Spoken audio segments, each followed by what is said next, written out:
apologize in advance. I just want to say thank you to Common Point Queens for inviting us to do this presentation. And I want to thank the alumni from the programs that we're presenting from today for volunteering, some of them at the very last minute, to help out with the presentation. So before we begin, I'm just going to give you just a little bit of an idea of how the presentation is going to sort of like the plan, because we do have a very tight schedule. And I just want you to be clear about how we're going to lay this out. So we are going to present on 3 training options that are available at LaGuardia Community College that will be offered to you through Common Point Queens. So we're going to talk about training for the EMT, community health worker, and for the certified medical assistant training. I am going to do a brief sort of a general introduction to the programs. And then what I have done is I have invited individuals who have actually, some of them gone through the training and some of them who are still participating in the training and who will be finishing soon, to give a little bit of an idea of their experience in the training. And so when we open it up for questions, you can feel free to ask me questions about the training itself, or to ask the representatives from the various programs about their experience in the program. Because we have a tight schedule, I will also leave it open, and I will leave my email address with Erin, so that if you have questions, I know sometimes you finish with the presentation and it's, oh, I forgot to ask that. Feel free to email me with any questions that you have. And if I have the answers, I will reply to you, I promise. And if I don't have the answers, then I will put you on to someone who may have more information than I do. Fair enough? Great, thank you, Michelle. You're very welcome. So I am going to attempt to share my screen.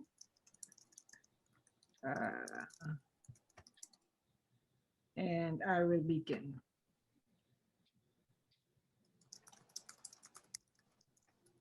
So can you see my screen?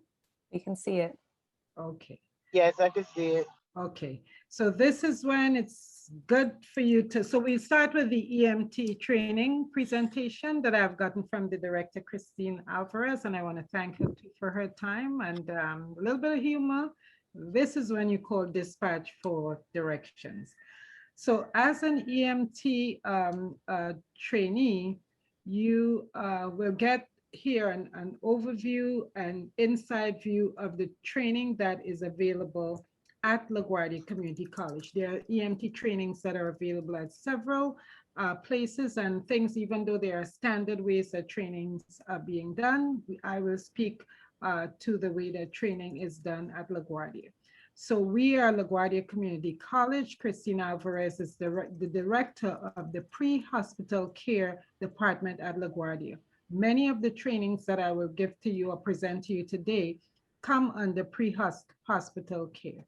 So we are one of the largest urban campuses in the most diverse county in Queens. There are 160 countries represented by our students, and they speak 125 languages on our campus. Most students who come to our campus report about a $25,000 average income, and many of the students, about 20% of them, lack a high school diploma. So we do offer high school diploma, equivalency diploma as well on our campuses, as well as some of these trainings. The trainings do come under our adult and continuing ed division at LaGuardia Community College. So some of the key features of the EMT training program, they include the lectures that are given, skills practice. You do have a clinical rotation and tutoring and online certifications. The certifications come towards the end. Here you can see sort of like get a glance of what an EMT class at LaGuardia looks like. And one of the things that I'm always impressed about, I share, their program and their offices are on the same floor as my office on campus. And the students do wear uniforms, and it's very impressive when they walk around campus. They really look like a unified bunch of aspiring professionals. So an overview of the program includes 3 sessions per week of 3 hours each sessions. Currently, because of the situation that we're in, lectures are done on live Zoom. So most of their lectures are done via Zoom in a similar format that we're doing now. And then you come on campus for skills or in-person skills training. The program is a 5-month-long program, typically starting in September and February to start their various cohorts. So the program is 208 hours, including the exam. They do have a very high requirement in terms of their attendance, and any missed sessions must be made up. So there are 10 hours of clinical rotation on a 911 ambulance, and students must maintain a 75% GPA. They test frequently, okay? Some weekend days are required only because of the availability of classrooms on campus, and there are 6 online certifications that are required for the training to be considered complete. You are required to wear uniforms. One of the things I also want to stress and emphasize is that a lot of these preclinical programs, they do have a dress code. And part of it is to begin from the very start, you're presenting yourself as a trained professional. So you begin to sort of embody the, the appearance of an EMT professional. So what do EMTs do? So there's a lot that is involved with the EMT training, but there's a lot that also is involved in the work itself of an EMT. So you will get practice in all of these various trainings that you will be required to enact as an EMT professional. So it includes CPR. You would learn to use and practice defibrillation. You will also be required to practice patient assessment, vital signs, control bleeding, learn how to bandage wounds. You learn how to apply a splint to broken bones, how to immobilize the spine, manage the airway, ventilate patients, and take patients' histories and communicate and document what you find. Even though we do have at the campus live, I don't know if they call them dummies, but we do have, that we practice with. Many of the practices done on each other. So there's a lot of interaction, a lot of bandaging each other's arms and bandaging wounds on each other in terms of, your interaction with your classmates. So even though we do have simulated, mannequins to have this work done, a lot of the work is also done student to student. So EMTs also practice these, they get involved in these various practices. So in terms of giving medications, and forgive me if I can't pronounce some of these medical terms: albuterol, nitroglycerin, well, that first one there, okay? Oxygen, aspirin, naloxone, and glucose. So they do get involved in administering medication. They also, many of them are required to have a driver's license, because you will be required to drive the truck. If you ever had an EMT, if you had the unfortunate situation to have an EMT, to be treated by an EMT, most of the individuals interchangeably, they drive the truck. You have to have the ability to lift and carry up to 125 pounds because you do and will be required to lift and carry patients up and down steps. So oftentimes when I'm on campus, you would see EMT students practicing in the hallways to be able to move and mobilize patients up and down the steps.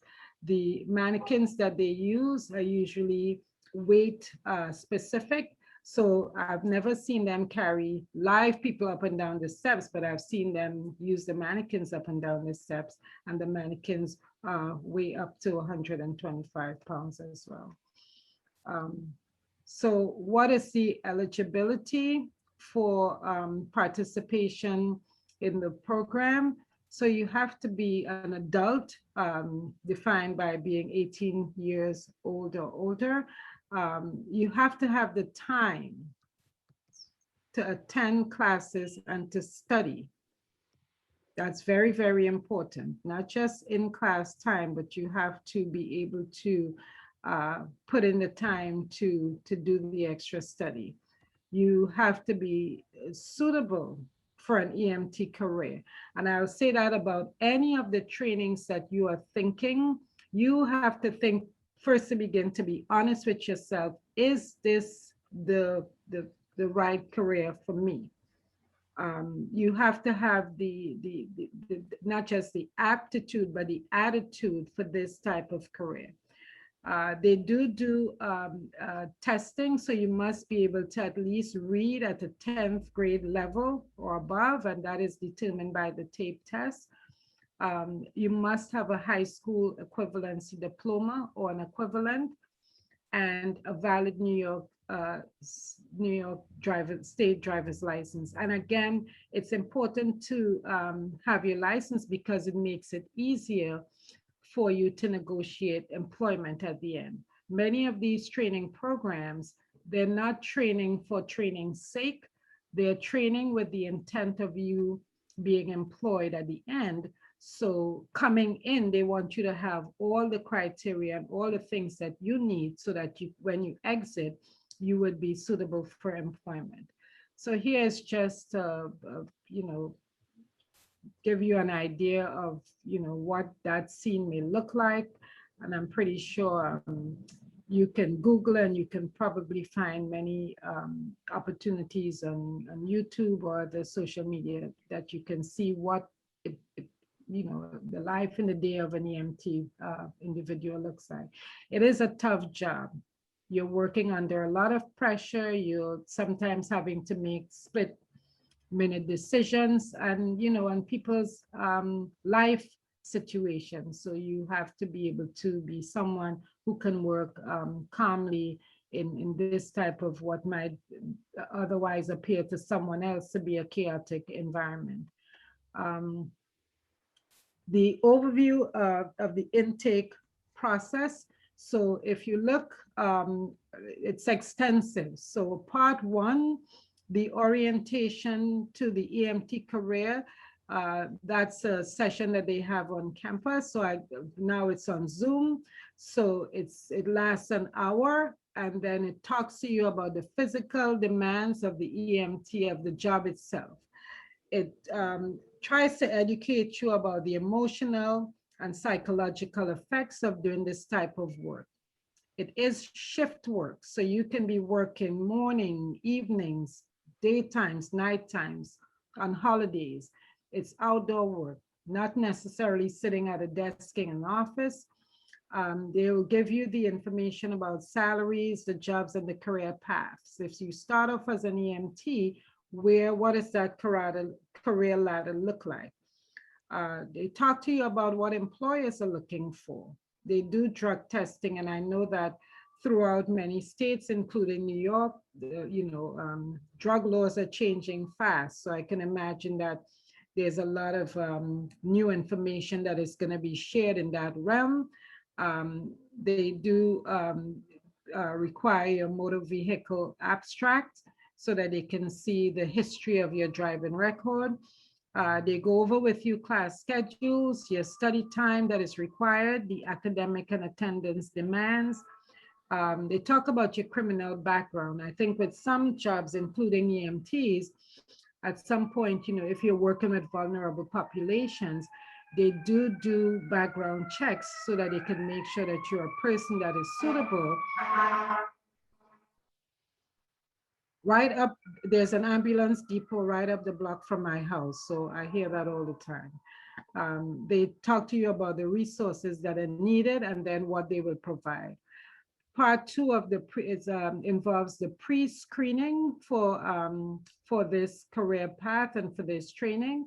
And the pre-screening lasts about 1 to 2 hours, and it involves a reading test, written interview responses, and to question. And then you're given an opportunity to ask questions.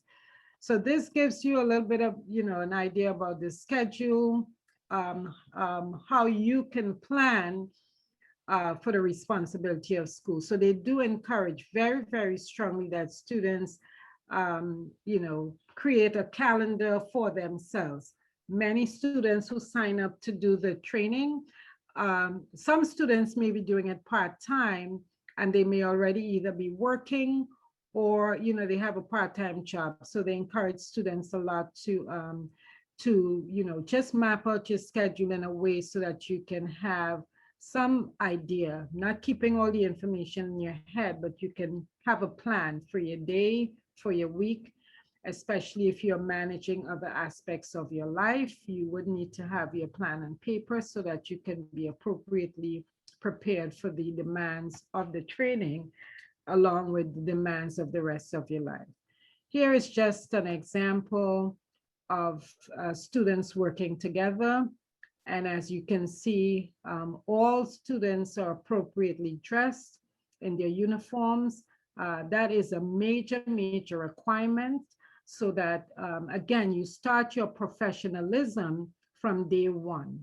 I think it affects and impacts the mode and the mood of the people that are around you, and you begin to see yourself as budding professionals.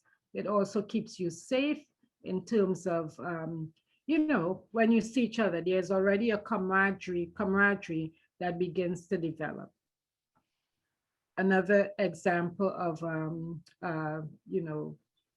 classroom demonstration. So here's one instructor, and if you can see, not only are the students required to wear uniforms, but the staff. Like I say, when you're on campus, there is no mistaken who's working with the pre-hospital programs. They're all dressed in their uniforms every day, all day. So this is just an idea and an example of a classroom,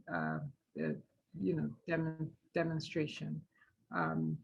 Here are students that one of the things that they provide is assistance with job search. So they do engage in workshops where they provide job search preparation throughout the course of the program, so that, again, you're not just doing the work, but you have access to employers who are looking on, and they're always in demand. They're always looking to hire new recruits. So they train you as well how to prepare for your job search. So this is an example of a group of students who are in that mode, getting ready for their future careers as EMTs.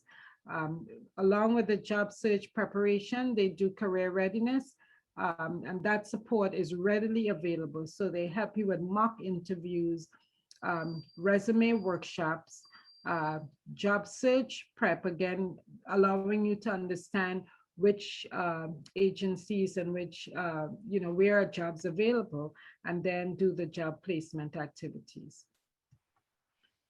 So the career path, as you see, there's opportunity to go up that career ladder. So starting as an EMT, you do the training program, which is, again, available at LaGuardia Community College. Once you become employed as an EMT and you work as an EMT, you can begin training or keeping your eyes towards the paramedic program, which is like the next step up. A little bit more intense, a little bit more knowledge is required as a paramedic. It's a step up from being an EMT. You work as a paramedic, and then you can become trained maybe as a physician assistant. Maybe you can get other work in other areas of public health.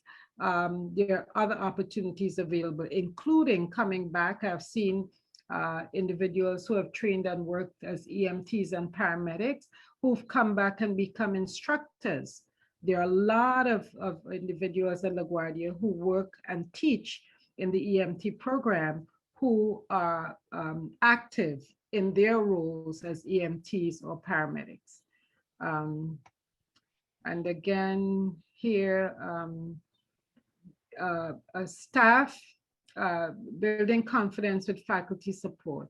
I think I will try paramedic next. So there are staff. So these, I think the burgundy shirts are paramedics, and they always encourage their students to move up. So once they're done with their training as EMTs, and again, you don't have to wonder, these individuals, the instructors are right there. So if you think you want to work as a paramedic or train as a paramedic, there are people who are instructing the classes who are actually in those jobs. And then finally, again, more EMT humor. I am the first person you'll see when you wake up after saying, hold my beer and watch this. So again, you know, I work on the same floor at LaGuardia with the EMT program, and it's very exciting. There's always a lot going on. So at this time, I would like to invite Vanessa, and I don't want to mess up Vanessa's last name, and Christina Trinidad to just share a little bit about their experience with the EMT training program. So ladies, you have the floor. I don't know if Vanessa or Christina, who will begin first, but take it away. I can start if that's fine. That's fine? Sure. Good morning, my name is Vanessa. So I guess I'll just start with why I joined the program.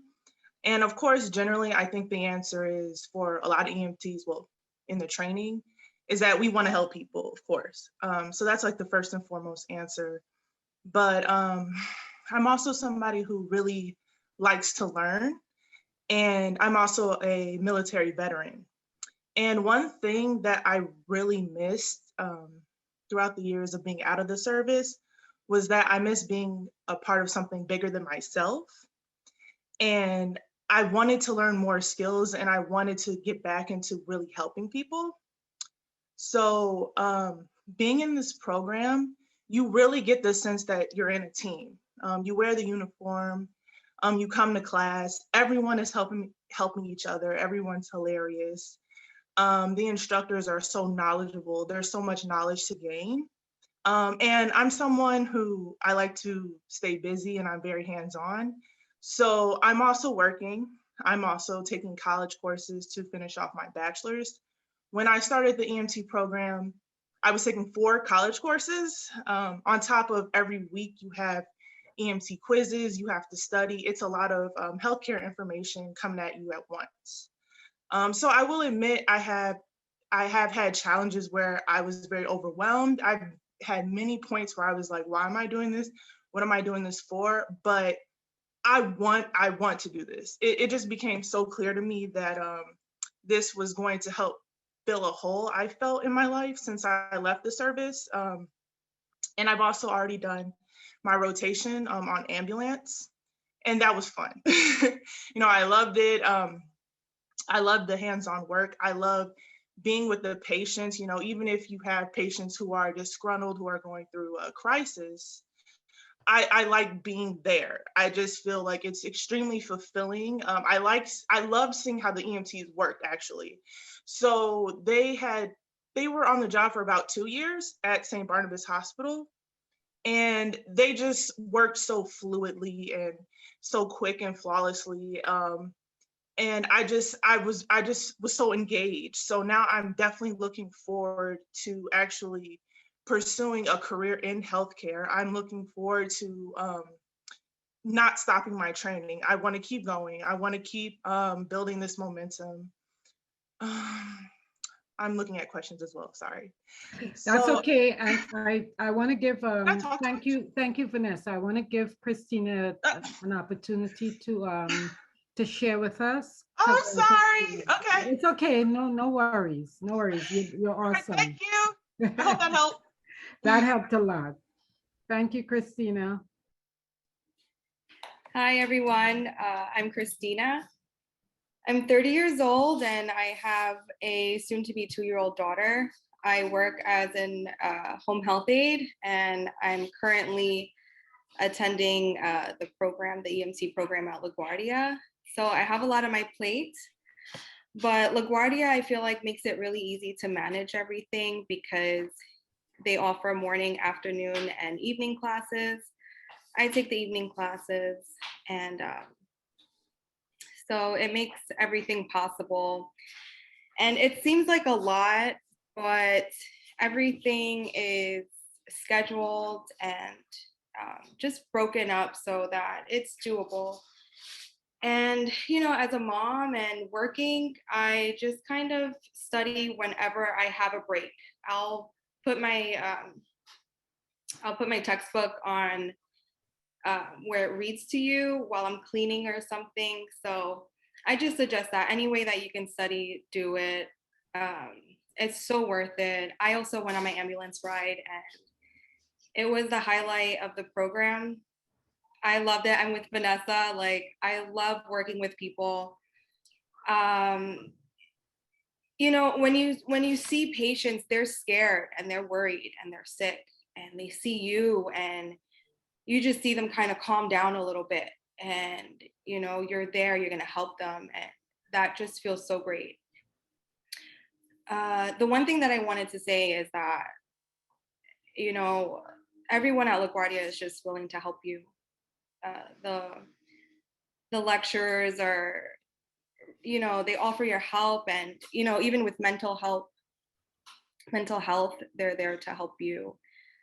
So if you're considering it, I say, you know, don't hesitate, do it. It'll change your life. It's changing my life. I feel great about it.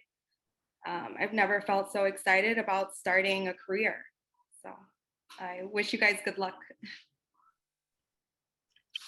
Well, thank you so much, Christina and Vanessa. And one of the things that I would also like to share with those of you present and listening is that I only met Vanessa and Christina last night, believe it or not.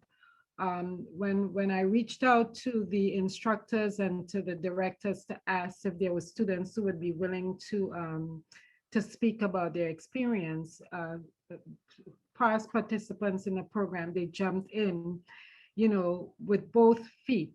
And this is one of the things that I think you would also understand, that, you know, even if you pay, I think some students are paying tuition for their training, some students get scholarships, some students get the training through a program and it's at no cost to them.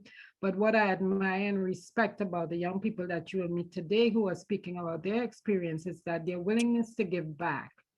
And if you can hear just the calmness but excitement in both Vanessa and Christina's voice, I mean, I would hope that I wouldn't need an ambulance anytime soon, but if I did, if they showed up, I would feel very comfortable. And because I live with the EMT program at LaGuardia, I may have a little bit of a bias, but the level of just what is demanded from the instructors and what is demanded from the students, it's like the level is so over the top that, again, if I were to fall into their capable hands for any unfortunate reason, I would feel okay. So at this point, Erin, I think if you wanted to open it up to questions before we transition. And I just want to say again, because we have so much material, we may run a little bit over, but we are really trying to end on time. if you have questions and you feel that you didn't get all your questions in, write them down, send questions. I see Erin is answering questions in the chat. That's also a good way. But Erin, you can see if there are any questions. Great, thank you so much. And thank you so much to Vanessa and Christina for sharing. That was really wonderful, and we appreciate your time this morning. So as our students are thinking of questions, I have one that came in the chat, which is about, you mentioned there are some options for students. Some get scholarships, some pay tuition, some are in a program that pays for them. Is there a way that students can, a place they can go to find out about tuition costs? Is that on the website? So one of the things that I know is that there is an office, and the young lady's name is Stephanie Stepinski. So I know that you can send an email, and again, I will take that under advisement. I know that there are contact numbers. I will send information to Erin. Okay. Usually you can email Stephanie with an interest, and they develop a list where they will either email you, letting you know the next steps, inviting you into an orientation. And again, because we are remote, it might be on Zoom. So your first thing would be to go to the orientation, learn more about the training, the next training sessions, and then learning the necessary steps to get you included in a training program. Great, thank you. And yes, if you send anything that you send to me after today, I will make sure to get out to the people who attended with us. And someone asked in the chat about tattoos. I have seen instructors and I have seen students. I think, I don't think it's a disqualifier, but I will always say with young people and with those of you who are attending today, always be mindful. Whatever you do, so again, many people have tattoos and they're tasteful or they're meaningful. I think we're in an age now where there's so much in terms of no judgment, but you always have to be mindful of everything that you do, the implications, not of tomorrow, but of your future. So if you have tattoos that are not offensive or that are under, in the covered areas, but if you're thinking about getting tattoos in the future, think about what it is you're planning to do with the rest of your life before you put the permanent ink on. But I'm not going to preach on that, but I've seen instructors and I've seen students in the program with tattoos, so I don't think it's a disqualifier. Great. Any other questions from students, either in the chat or you can unmute yourself if you want to speak? Just checking. I see one more in the chat, confirming if someone doesn't have a high school diploma or equivalent, can they do the EMT training at the same time? I believe the answer is no, that you need your HSE first, correct? I think you are correct. Okay, yes, you need your HSE first and then you can go into the training. Yeah. Great. I see another question about medical billing. That's not a training we're talking about today. Darling sent a message, but I'll put my email in the chat for everybody. And if you have a question that's not on something we're talking about today with Michelle and our guests, and you didn't get the info you needed, feel free to shoot me an email and I'll try to connect you to somebody who does, okay? All right. Any other questions from students on EMT?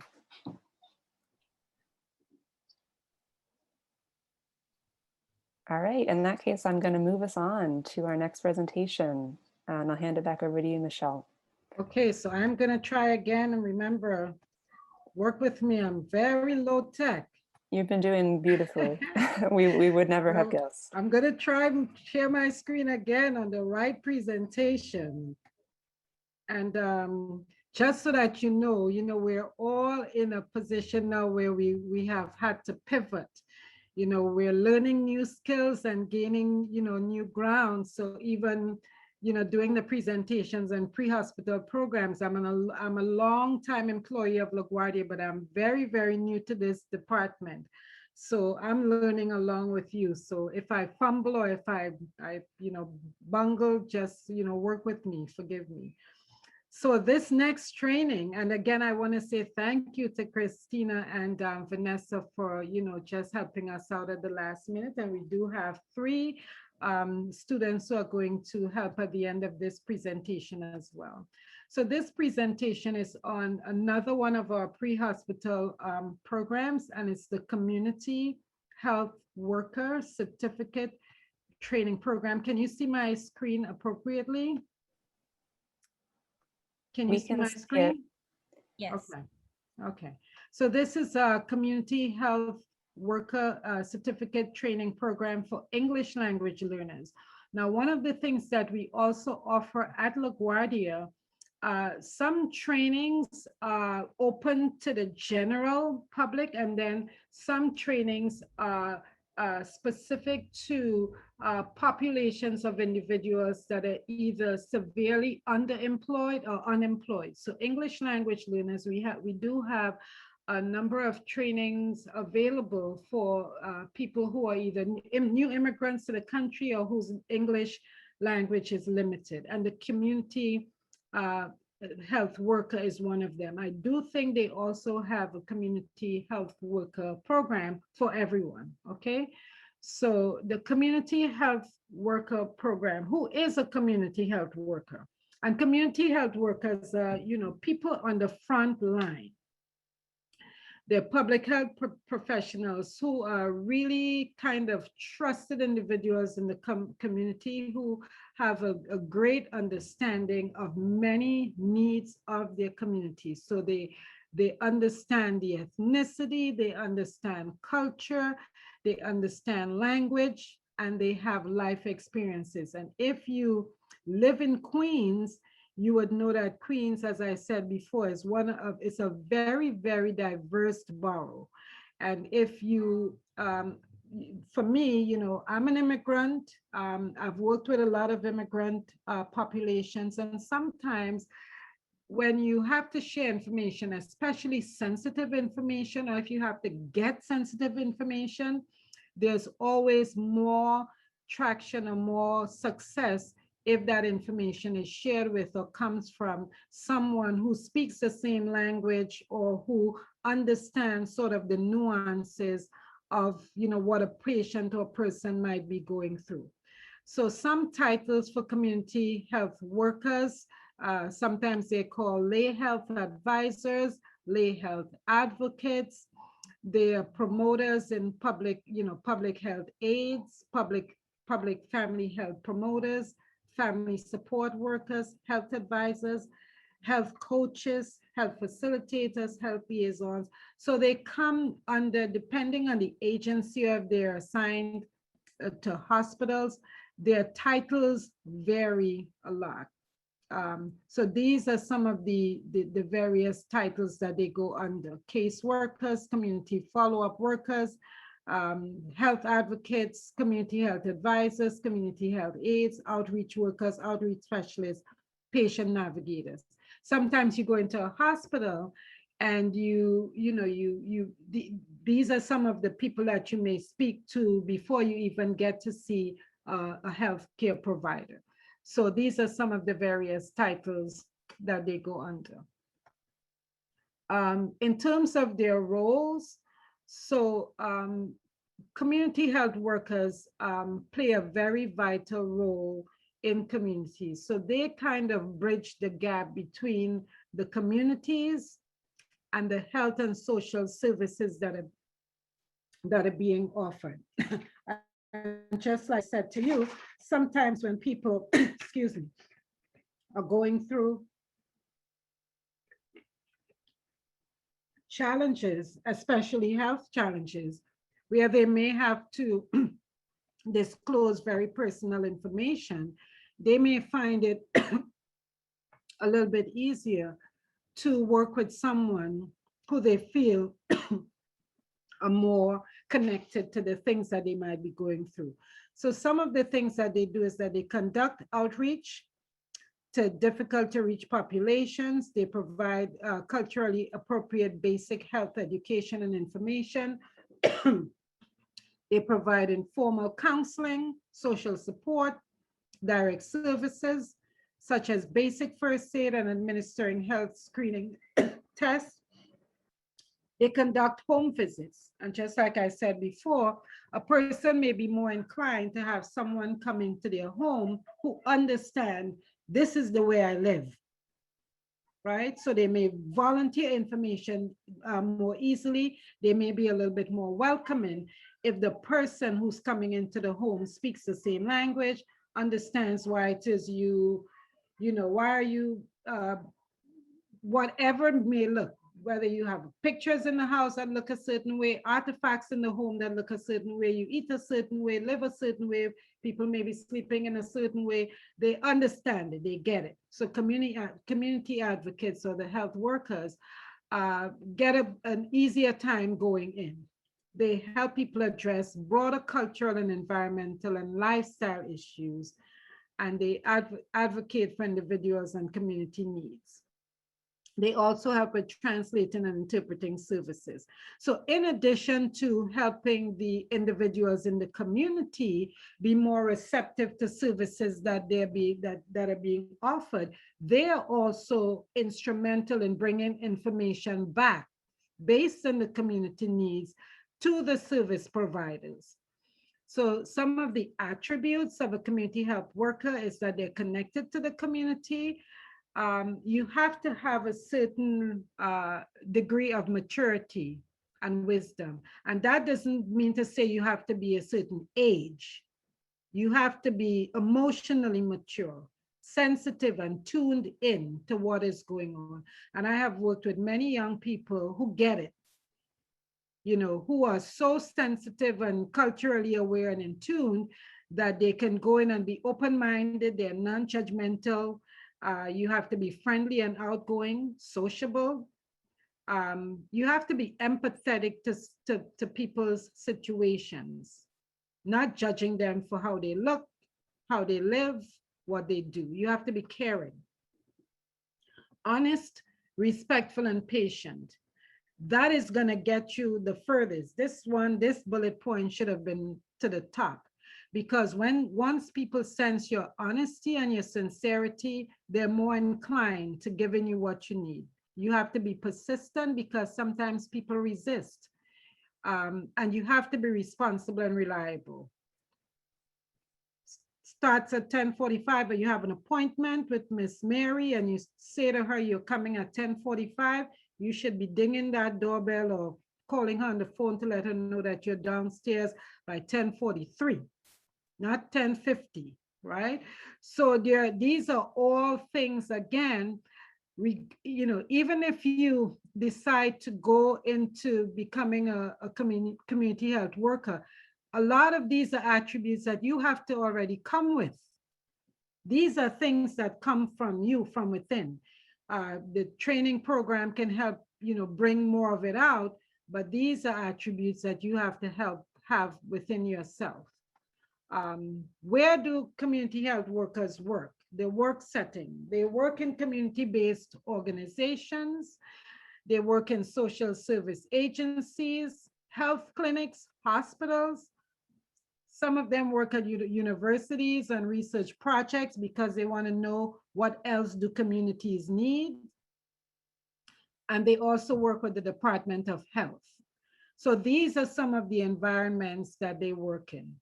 Salaries and wages, so they're entry-level jobs.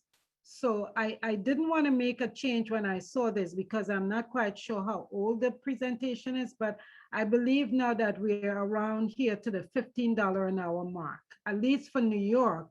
We're not gonna acknowledge the $12 an hour, but I didn't want to modify the presentation, but I think we're at about $15 an hour, and we're somewhere in the $45,000 a year salary. So again, this is just sort of like a glimpse of what the schedule could look like. So most of the training that is provided for this program at LaGuardia happens in the evening. So they're like 3 hours an evening, 4 days a week, Monday, Tuesday, Wednesday, Thursday, and then there are Saturday classes. And they usually have Saturday classes again because we use so much space at LaGuardia that sometimes we have to be in there because we share the same labs and we share the same rooms with the EMT programs and other training programs. So you do have a Saturday class as well. And then the admissions process. So there is an information session where you would learn more about the program and have the ability to ask lots of questions. You would be subject to an interview where they will determine your suitability for this type of work. There's a reading assessment, and then you have to provide your documents for eligibility. And the eligibility documents are usually the ones that says you're eligible to work in the state, you have a valid social security card, you have a birth certificate, whatever other documents they're collecting. Oh, here they are. The documents are your work authorization if you're a green card holder, your state picture ID, which could include a driver's license, your high school diploma, or the diploma of your highest degree, and a resume.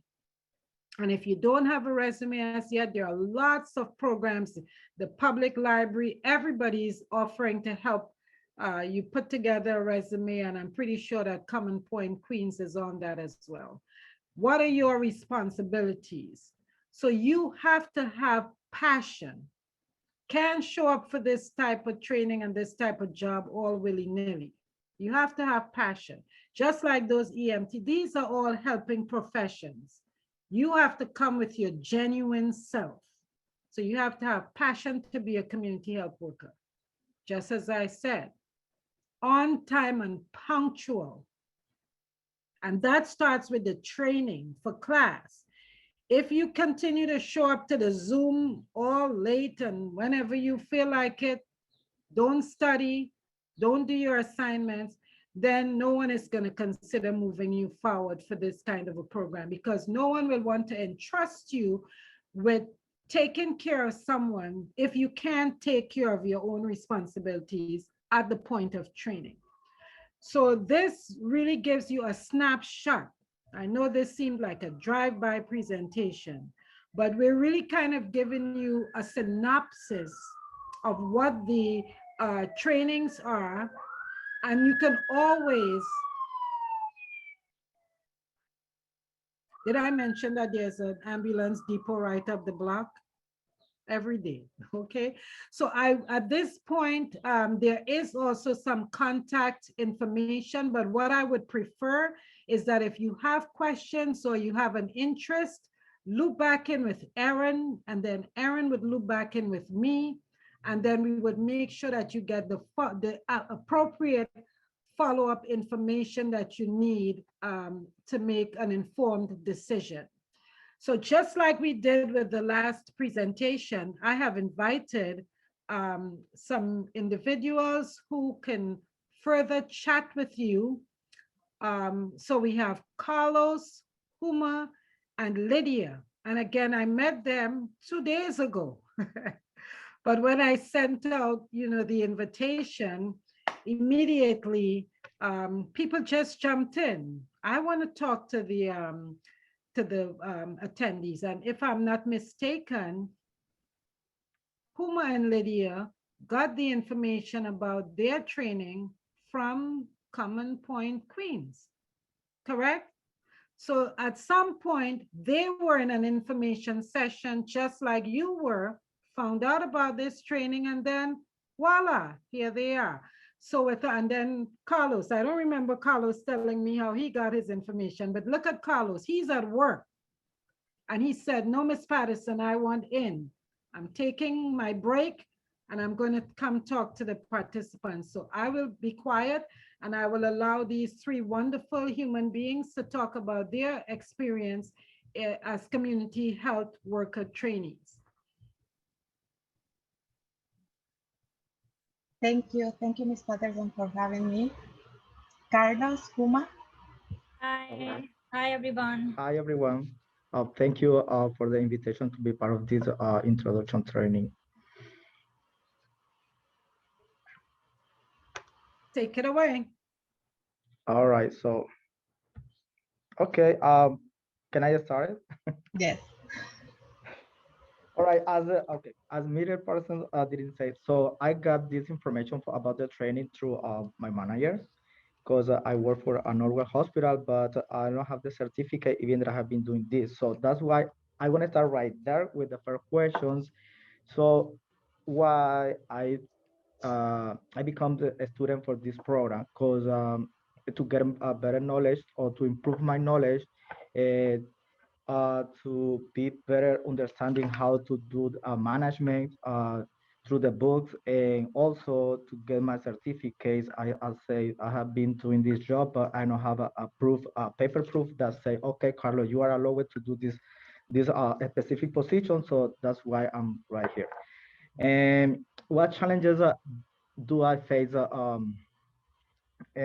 during the training? I would say the timer, the schedule, social life, and also I had to learn and to improve my technologies knowledge. So I had never been taking classes through Zoom if I'm gonna be face to face, but now I'm expert in Zoom, so I can teach others. um, and about so what I want to do after the training, I want for sure to utilize all the knowledge that I have been getting through this amazing training and to help others. So that is the main reason, and that I want to do right after the training. But also I want to step up in my career. I want to step up in my job. I want to apply for a position that are over the one that I have right now.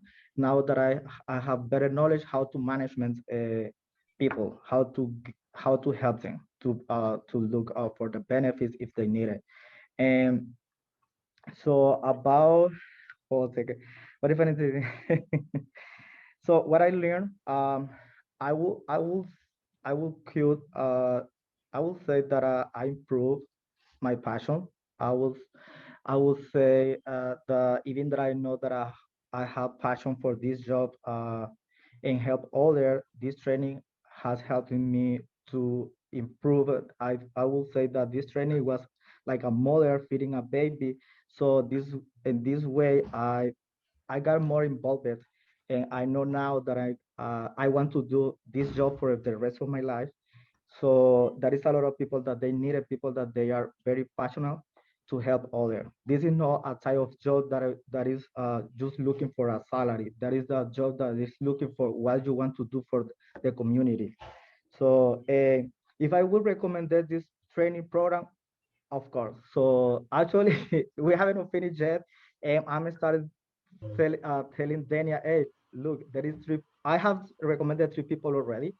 So for this training, because I know that that is very helpful for people that they want to be involved in this career. So yeah, okay, I will give the microphone to other one. Thank And you, nice to meet Carlos. you. Thank you. You're welcome. Thank you. Hi everyone, my name is Lidia Rego. I joined to the Community Health Work Corps program because I love to help people. In this country, I am speaking Spanish, Spanish speaker, sorry. And in this country, it's very complicated, the health system. And I love to help people all the time with this system because our communities need this help all the time. We are frontliners. We are there for the people, and I love to help other people. If if you love what you do, you never work any day in your life. That is my conception for the community health worker. How manage my life with the program? The program is very you need time and dedication for the program because you need to make your assignments, you need to make your homework, you need to read because you learn a lot about the people and you can apply the same knowledge in your life with your family and you can make more mindful, more happy. I think I can understand all my family right now. I can apply all the time in my life. And now I am very happy for that. Um, Now I've been accepted in the Lincoln Hospital for the internship. For me, it's a great opportunity to help people, to be there for the people. I need to take the train. It's 1 hour, but I don't mind because I am very excited for this internship. And it's 6 weeks program. 6 weeks. The process for the internship is very hard, but it's worth it all the time. I love it. Um, after this training, I look into work in maybe hospital or any organization. I can help the people and for fight for social justice, for equity. Is for me is the the work with the people is very important all the time. Is there from there is there is with the patient you are be with them all the time. For me, it's very important. Also, I recommend this program for you guys. Is very, I don't know. For me, changed my life. That is basically this program. And in this program, you apply all your knowledge to help the people, and you need to keep all the time to be training.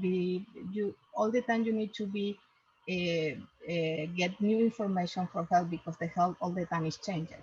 You know, all the time, all the technology, all the knowledge is changed, and you need to be day a day with that information for the client.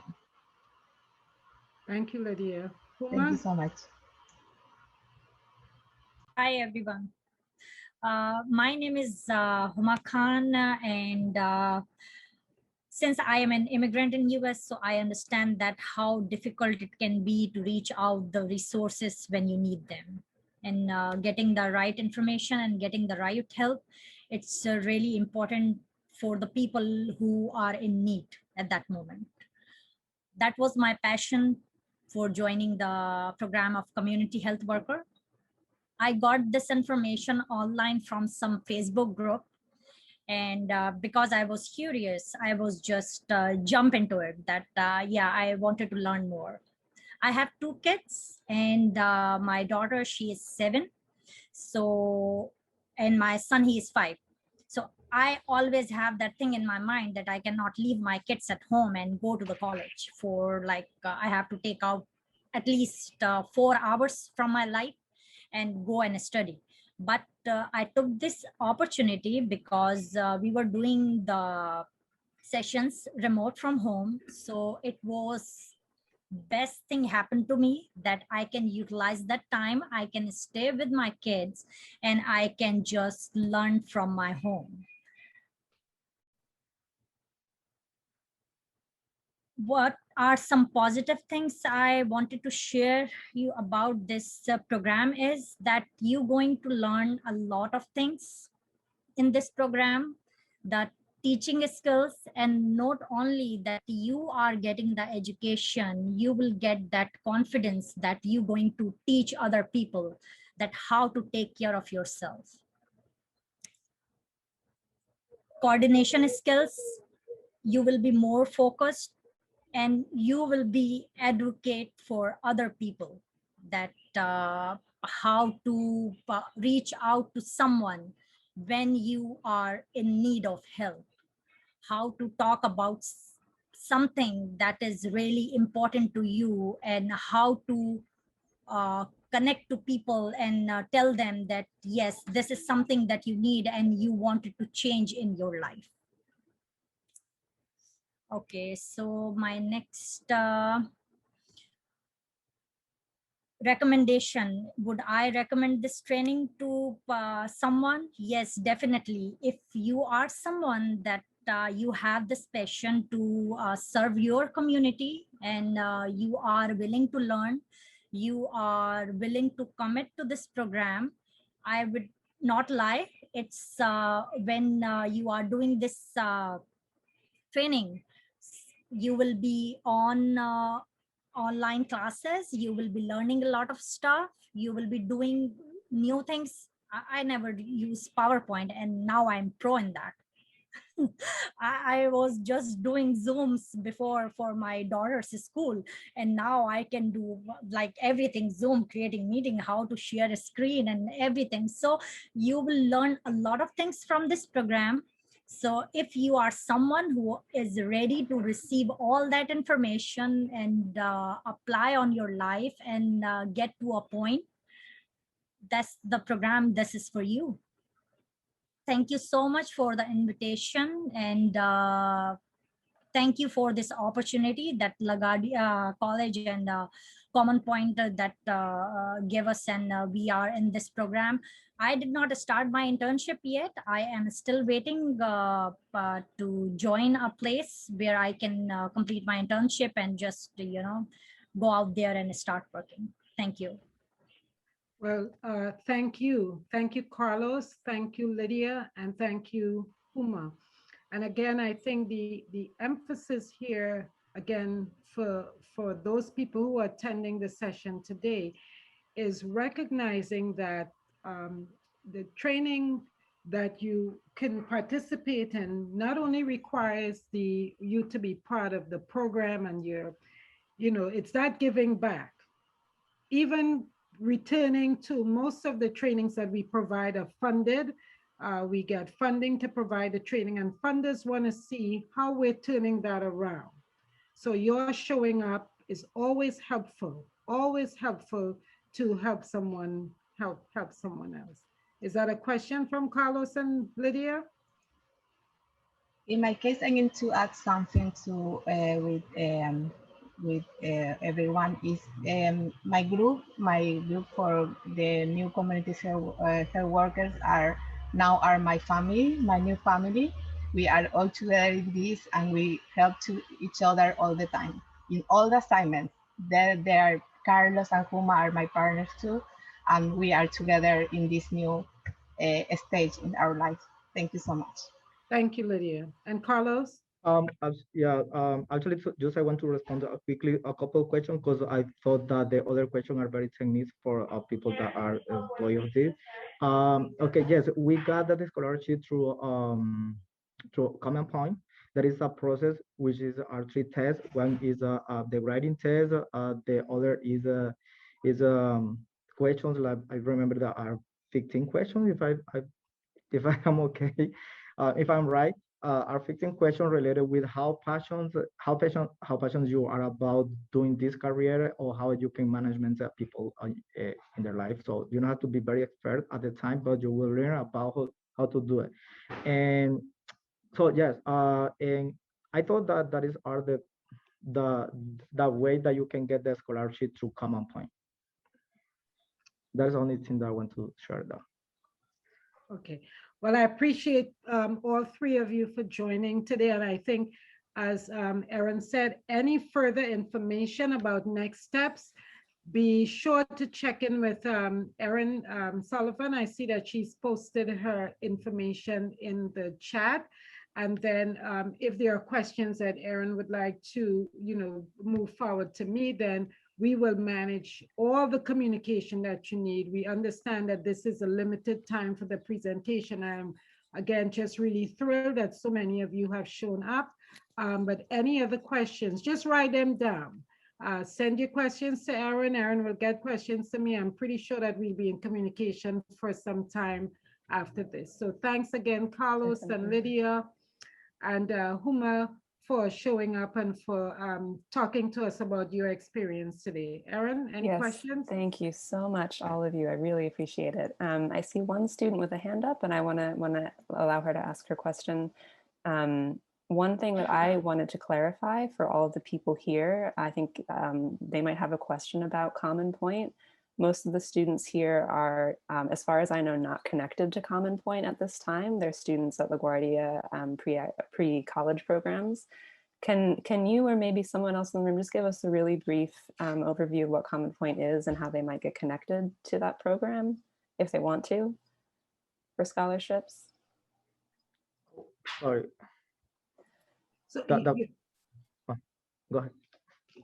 I'm just saying, most of the students in this room, I don't think know what Common Point is, as far as I know, because they go to classes through LaGuardia in our pre-college program. And I just want to provide a resource to them if Common Point is maybe another community organization that might help them on this path. So I will get back to you on that, so I will know exactly who the direct contacts are. And if I can give that information to you, Erin, sure, then you can share that along. I hope that helps. Yeah, absolutely. I'm going to compile some stuff to send out to all our participants today. So that's perfect. Thank you. Okay. And then Julissa, do you have a question? Yes, I do. I'm sorry. I was wondering if we can have a private call just because I missed out on more than half of the meeting. So this session is being recorded and it's going to be uploaded to YouTube, hopefully within the week. So I also had a personal question. I'm sorry. yeah, so But- I put my email in the chat. If you have something you want to discuss privately, just shoot me an email and we can talk on the phone. Thank you. Sure thing. Okay, so moving right along, we have one more presentation that we'd like to get to that shares one more training that is being offered at LaGuardia. So let me just get that presentation up. So, okay, I do want to say thank you again. So I had to leave because I have a patient. Of course. Thank you, Carlos. Yes, Feel thank you so much free. for being All here. right. Thank you all. Bye. Yes, Feel thank free. you. Thank you. All right. Bye-bye. Okay, so let me try to share my screen again. Hold on 1 second, almost. Okay. Almost.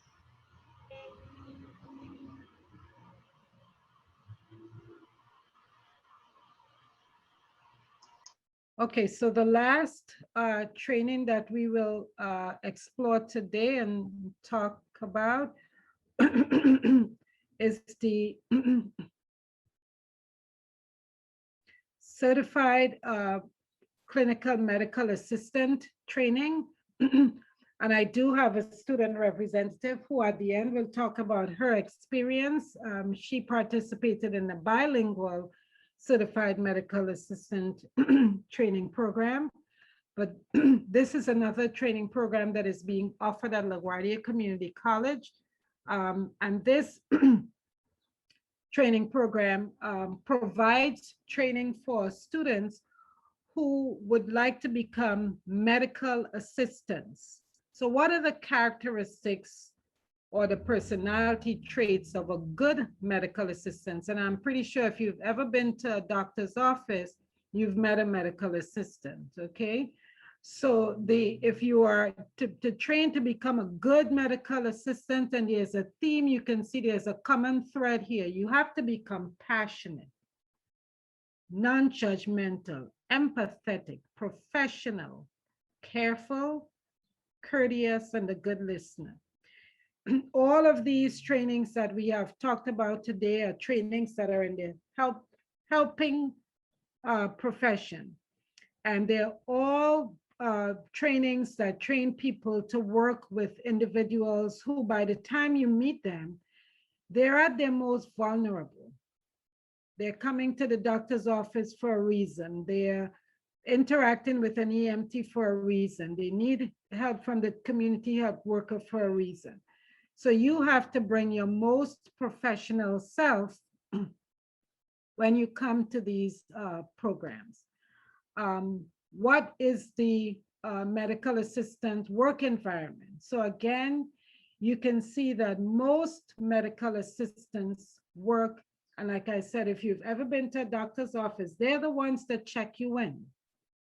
They're in hospitals, they're in outpatient clinics, and they're in other healthcare facilities. So this is the type of work environment that a medical assistant functions in. What does a medical assistant do? So they are the ones where when you walk into the office and you have to complete that, the person that hands you the clipboard and asks, is this your first visit? They ask you to fill out information. They're the ones sometimes who checks your vital signs. So if you can see here, they do two types of work primarily. So they can do administrative tasks and then they do clinical tasks. And they do this in offices of physicians, they do it in hospitals, other healthcare facilities. And their duties, it would vary depending on if they're in a large institution or a small institution, or depending on where exactly. An MA at a podiatrist office may do some things differently than an MA working in an ophthalmologist's office. So a medical assistant, you have to have the ability to multitask. They have a variety of skills that they get trained in. So as I mentioned before, they can work administratively, or they can do perform clinical tasks.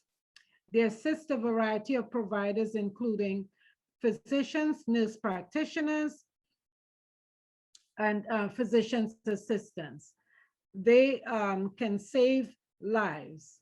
Hold on, not so fast. They provide comfort. Sometimes people who go to the doctor's office, sometimes they suffer, anxiety. So they help calm people down and provide that calming, soothing voice.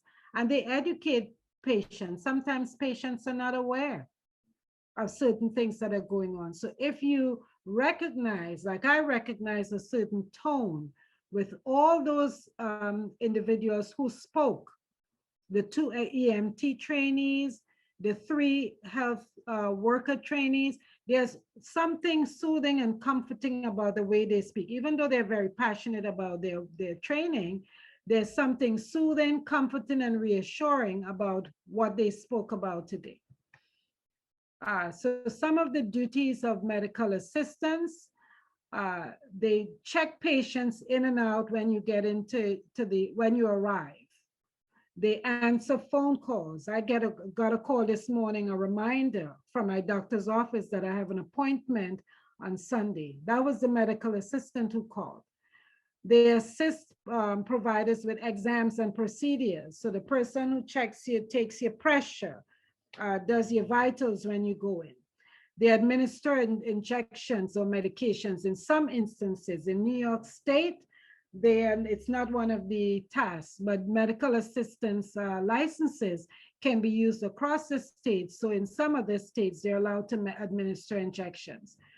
They work on electronic health records. They perform EKGs, phlebotomies, lab procedures.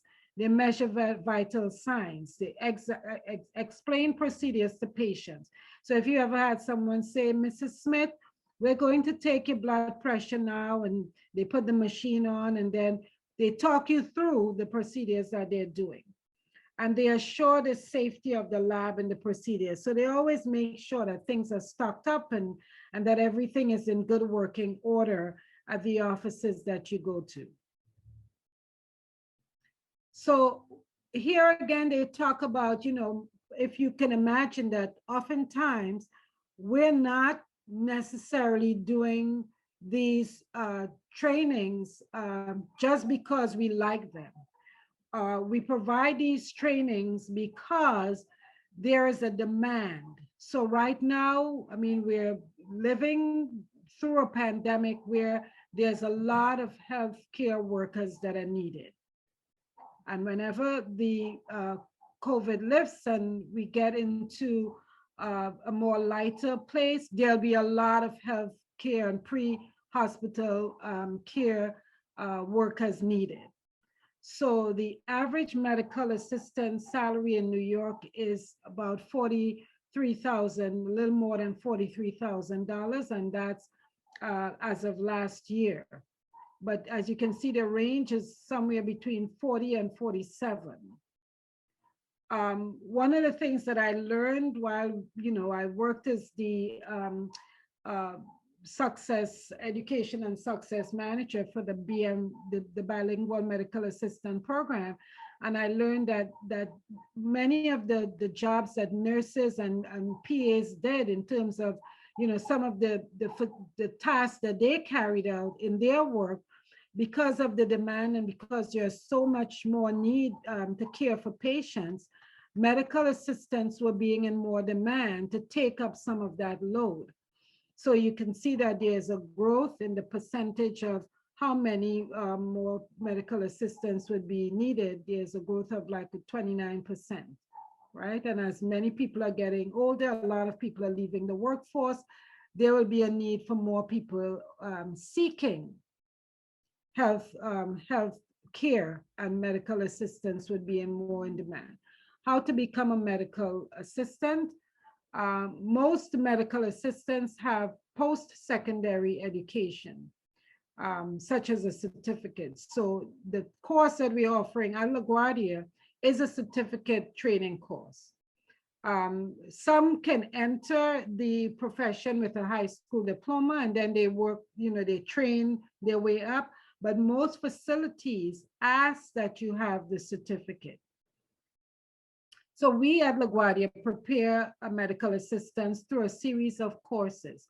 So it includes CPR and first aid, medical terminology, EKG technician, phlebotomy, and CCMA clinical procedures. So you get, you're well trained to be able to take on the role as a medical assistant.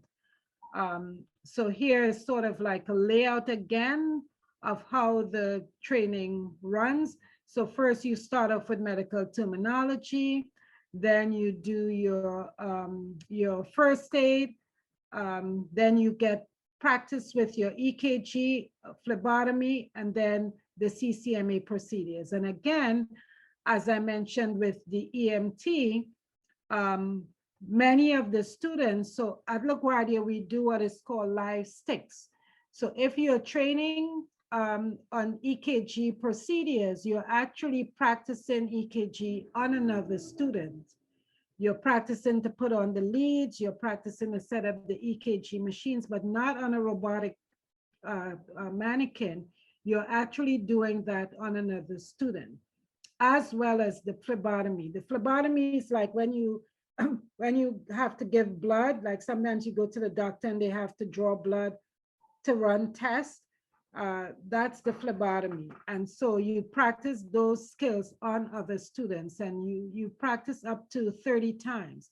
So each student is required to have 30 live, they call them live sticks.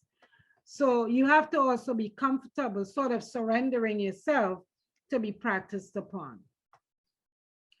The recommended course sequence, like I said, it's the medical terminology, then the CPR, then the EKG, then the phlebotomy, and then the CCMA. Each time you advance, you take a national certifying exam. So that you take the training and then you take the exam. You have to pass the exam in order to be determined or to be deemed certified. And we use the NHA certification exam for CCMA upon passing all courses in the sequence above. The process is as short as 6 months. So this is the certifying body who issues you the certification that says, okay, you qualify as a CMA, as an MA.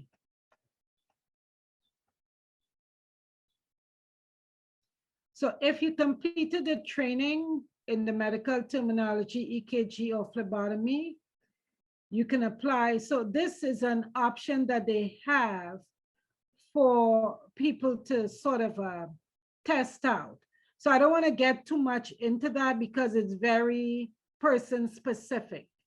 But sometimes people come in and they have some skill, like Carlos explained, he's been doing that job for some time, but he never got certified as a health care worker, as a community health worker. So he took the training to be qualified. And I'm pretty sure that he had the opportunity to sort of bypass some of the specific exams and test out.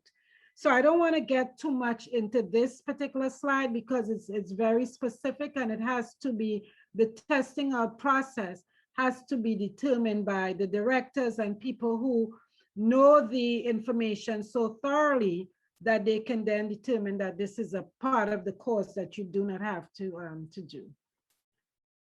So the certification is granted to an individual who has completed all the classroom learning, who has demonstrated practical skill and has passed the national exam in clinical medical assistance. So at LaGuardia, students must first pass the national exams in EKG and phlebotomy before they sit for this is the big certificate, because this certificate here, the CCMA, includes all the things that you have learned throughout the program, okay?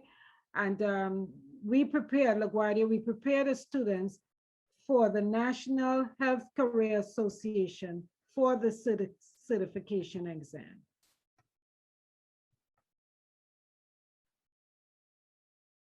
So the CPR first aid certificate is offered through the Red Cross. And then, once you successfully complete the class, you will receive a certification card and you will be trained in first aid. So that's another certification that you obtain. So is a medical assistant a license in New York State? CCMA is a certification, not a license. So there's a slight difference. A certification allows you to practice these skills, but with certain limits. A license is like a broader. So nurses have a license. It's wider and it's broader, more education, more time. The certificate from the NHA is recognized nationwide so that if you move to another state, which some people have been doing quite a bit during this time, your certification is still recognized. Different states have different rules. So once you get to the state, if you still want to practice as a medical assistant, it would be your responsibility to get to know what the rules are for practicing with your certification in that state. So LaGuardia College prepares students for the National Healthcare Association, the EKG, phlebotomy, and CMAs. Most employers will want to know that you are certified, and there are many certifying agencies that are available. So this particular agency has a long-standing reputation for quality. So most employers recognize the National Healthcare Association as a viable certifying agency. So NHA requires that applicants for their certification have a valid high school diploma, which we will check once we approve you for the training. You need to submit proof before being allowed to register for any exam, whether it's the EKG, the phlebotomy, or the CCMA. But if you're participating in the training at LaGuardia, they check your documents before enrolling you in the training so that you're not set up. As most healthcare certifying agencies requires you to keep learning, so that they issue continuing education credits that you can take online through their agency. So certification needs to be maintained or it can expire. So that's something I think with all certifications is valid for 2 years or for a year, and then you need to get renewed. So here's a list of the places where LaGuardia students who graduate from the program. So they worked at many reputable agencies and hospitals. And one of the things that, why you may think, well, why do I need to get certified? So according to the Bureau of Labor Statistics, employment of medical assistants is expected to grow. It's expected to grow 23% between now and 2024. So having this, the accredited certification can help you stand out. It can give you that leg up. So without further ado, I would like to give the remaining time to a student who completed not just the CCMA training, but she did the bilingual CMA training, and she can talk about her experience in the program. Maria?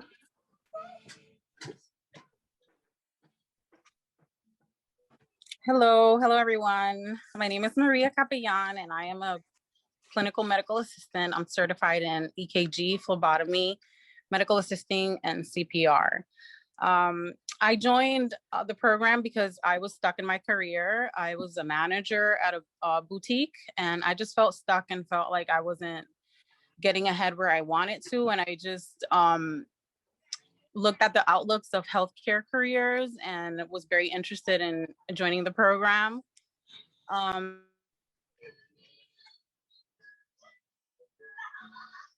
You're on mute, Maria. Sorry. Thank you. Right when the pandemic started, that's when I applied. I applied actually before the pandemic, and then we were hit with, the closing and everything. So I realized the importance of special essential workers and what everybody was like thinking about them. And I was like, you know what, I think this is like an impulse for me to just, go ahead and do what I've always wanted to do. It was a challenge for me and a blessing at the same time, because remote learning can be distracting sometimes, and I have children, and sometimes the hours are not very convenient when you have children in the house, but I was able to do it. I'm looking at my notes. So doing in-person learning, I live in Far Rockaway, so sometimes getting to LaGuardia was not the best thing, but I made it happen. So if I did, anybody can do it.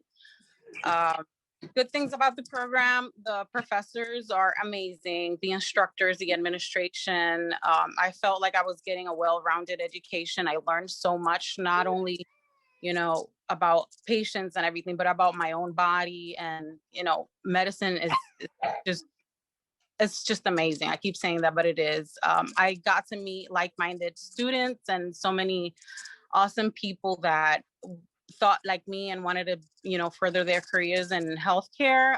There's a lot of resources that are available to us.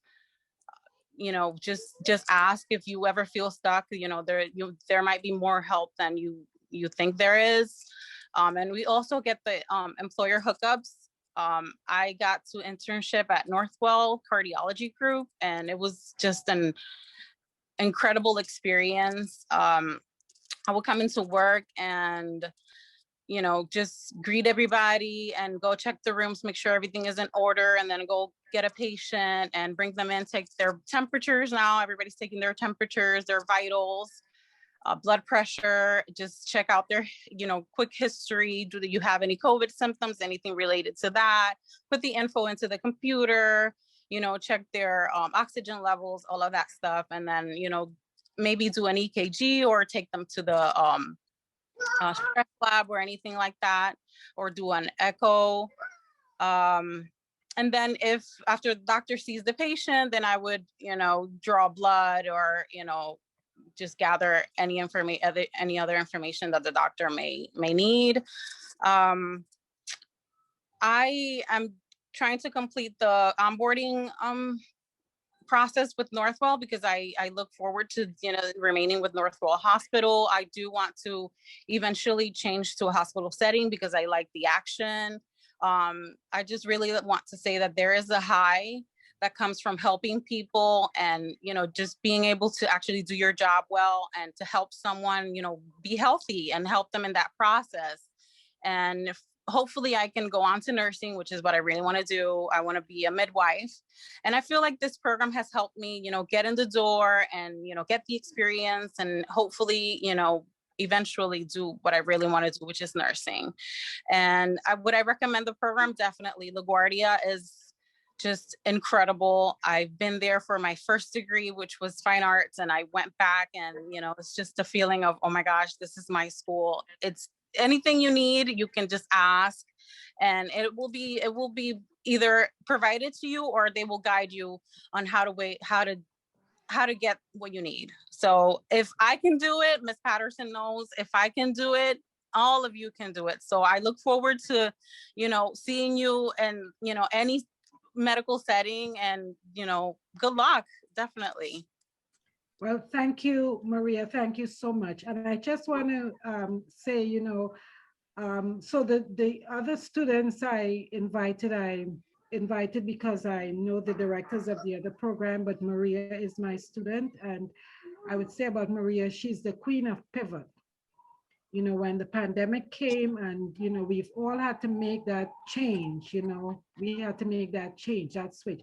And there were times, like she mentioned, she lives on Far Rockaway. You figured, where is that internship? Can she get to Manhattan? Can she get to Brooklyn? But when I talk about the need that you will have to have that like quiet determination, just as we thought we couldn't get her to, and she stayed focused, and then she moved. And then when there was a time to make a switch, whether it was organizing, support for her children, support from the family so she can get what she needed to get done, she made it happen. So I was able to witness that. And you know, in doing anything that you're doing, and if you're interested in any of these trainings in the field, in the profession, whether it's EMT, community health worker, or the CCMA, you definitely have to come with an attitude. You have to come with an attitude that you're going to show up, that on any given day, everything is not going to go your way, and that you are going to have to understand how to maneuver around what that circumstance is. Understanding as well, we are all in the same situation. I think this is now May, March of last year, nobody knew Zoom. We all got up, we hustled the train, the bus, you know, drove our cars, we got to where we needed to go to. And then we had to make that change. And so here we are. So whatever it is, whichever training that speaks to you, whatever it is you choose to do beyond this point, understand that the most important thing that you can do for yourself is to have the right attitude. I don't care how good a trainee you are, if you don't have a good attitude, nobody will want to work with you. But even if you're not perfect in what you're doing, if you have the right temperament, everyone is going to want to step in to help you. So I just want to take the opportunity. We're 2 minutes past the time, and I want to say thank you to Erin for arranging this. I want to say thank you, even though I know some of those young people left, but I want to say thank you for them. They all pivoted. I said, I need help, and they all jumped in and they said, pick me, I'm here to help you. So I want to thank them for their presence. And then I want to thank you. 47 of you were present at this presentation this morning. That speaks volume. It speaks volume about Erin's ability to bring a large group of people together. And it speaks volume about you for showing up and being present. And I know we kind of did the drive-by, you know, it was a quick presentation, but I guarantee you, if you have more questions, if you have more, you know, whatever it is you want to find out, let Erin know. She let me know. I know you have questions about Common Point. I'll find out, you know, what information I can share and who I can give, you know, whose name I can give so that you can continue to reach out. But thank you for having me in your space this morning. And I wish you all the best in whatever you choose to do. And I hope that at some point I'll show up to a facility, I'll be on an ambulance, I'll be in a doctor's office, and somebody's gonna say, hey, you were that lady who did that. You don't remember me? I was in that workshop. So I wish you guys all the best. I know that you're gonna do well with whatever you choose to do. So good luck. And Erin, thank you for putting this together today.